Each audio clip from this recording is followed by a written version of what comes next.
প্রায় ১৪০০ বছর আগে নাজিল হওয়া পবিত্র কুরআন আজও বিজ্ঞানীদের কাছে বিস্ময়। বিজ্ঞানের অনেক তত্ত্ব আছে যেগুলোকে মিথ্যা প্রমাণ করেছে কুরআন। তারই একটি হচ্ছে হার্ট বা হৃৎপিণ্ড নিয়ে কুরআনের গুরুত্বপূর্ণ তথ্য।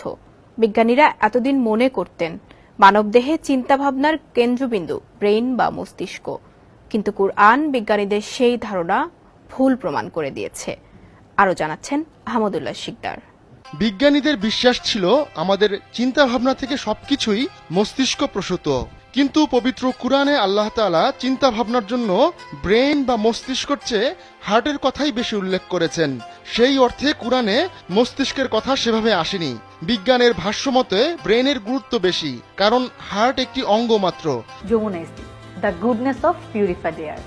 আমার বাসায় এনেছি যমুনা ইসি, আপনি কিনছেন তো?